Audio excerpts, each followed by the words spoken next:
Start. महोदय, आज इस समारोह में सम्मिलित होकर मुझे बड़ी प्रसन्नता हो रही है।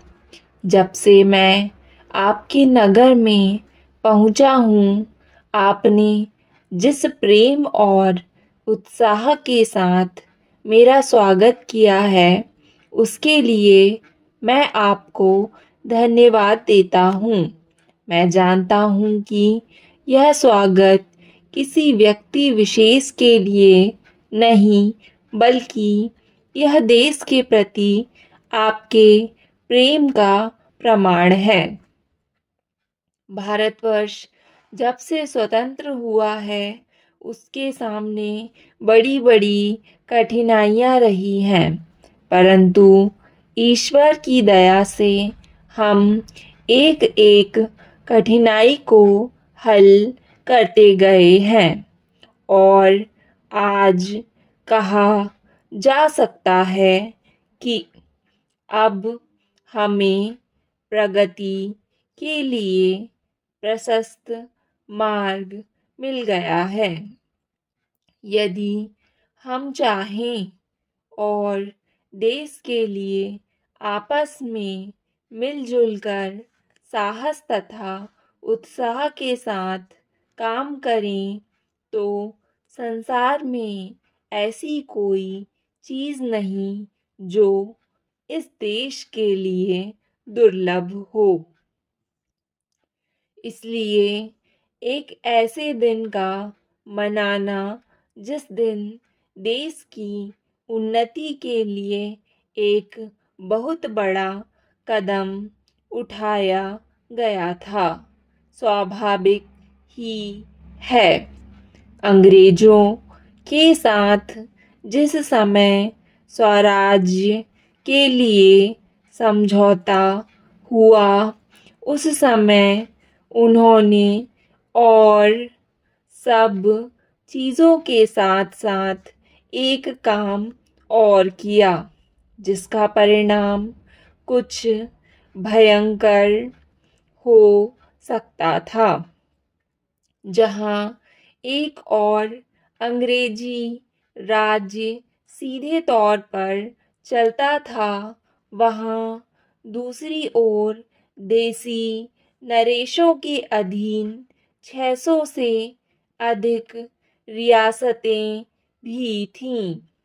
ब्रिटिश सरकार ने जाते समय यह घोषणा कर दी थी कि ये सभी रियासतें अपने को उन सभी शर्तों और बंधनों से मुक्त समझें जो उन्होंने ब्रिटिश सरकार के साथ किए थे, और प्रत्येक का अधिकार है कि वह चाहे हिंदुस्तान के साथ अथवा पाकिस्तान के साथ मिल जाए या अपने को स्वतंत्र रखे। एक नीति के रूप में यह बात बिल्कुल ठीक थी, परंतु यदि हमारे देसी नरेशों के हृदय में भी वह देश प्रेम नहीं होता जो उन्होंने दिखलाया, तो संभव था कि एक भारतवर्ष के बदले आज भारतवर्ष के कई टुकड़े हुए होते। यह समस्या देश के एक भाग में अब तक तय नहीं हो पाई है, और वह भाग कश्मीर का है। उसके लिए हम अभी भी चिंतित हैं। देसी नरेशों के देश प्रेम, उनकी दूरदर्शिता और समय को पहचान कर उसके अनुसार अपने को ढाल लेने की उनकी शक्ति के फलस्वरूप ही भारत के दो टुकड़े हो जाने पर भी विशाल भारतवर्ष आज रह गया है। महोदय, वह उस वर्ष से कहीं अधिक बड़ा है जो कभी किसी भी ऐतिहासिक काल में या उसके पहले किसी एक छत्र शासन के अधीन रहा हो।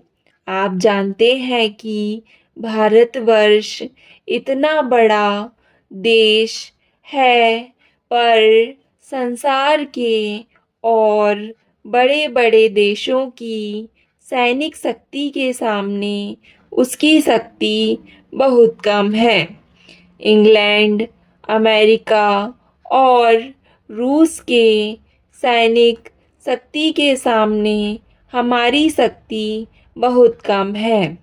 ऐसी स्थिति में हमारे सामने प्रश्न यह है कि क्या हम किसी के सामने झुक जाएं, किसी के साथ मिल जाएं या अपने तटस्थ और स्वतंत्र रखें।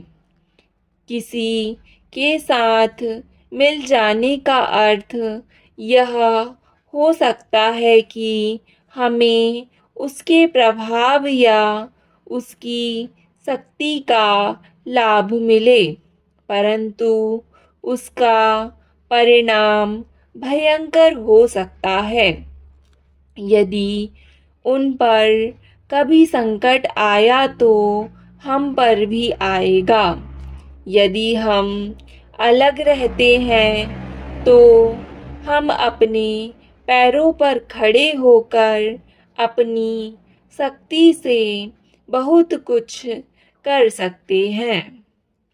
हमारे प्रधानमंत्री ने इस नीति को अपनाया है और यद्यपि आरंभ में हमारे अपने देश में ही बहुत से लोगों ने इसको नहीं समझा था, पसंद नहीं किया, परंतु आज हम देख रहे हैं कि उसका परिणाम क्या हो रहा है। हमारे प्रधानमंत्री ने इस बात की घोषणा कर दी कि हम किसी भी दूसरे देश के साथ गठबंधन नहीं चाहते और हम स्वतंत्र रहकर अपना कामकाज अलग चलाएंगे। हमारे बहुतेरे लोगों ने यह समझा कि यदि हम किसी बलशाली देश से मिलें तो और कुछ नहीं तो कम से कम आर्थिक सहायता तो मिलेगी। जो देश यह चाहते थे कि हम उनके साथ मिलें, उन्होंने तो बुरा माना ही। उन्होंने यह नहीं समझा कि हम अपने को अलग रख रहे हैं, ना कि उनके विरोधियों के साथ मिल रहे हैं। जैसे जैसे समय बीतता गया, धीरे धीरे उन्होंने भी हमारी विदेशी नीति को समझा। आज संसार के लोग मानने लग गए हैं कि भारतवर्ष अपने दृष्टिकोण पर स्थित है। इतना ही नहीं, बल्कि एक नए देश को, जिसे स्वतंत्र हुए अभी 55 वर्ष ही हुए हैं, जो स्थान मिल सकता है उससे कहीं ऊंचा स्थान हमको मिल गया है और हमारा उत्तरदायित्व भी बढ़ गया है।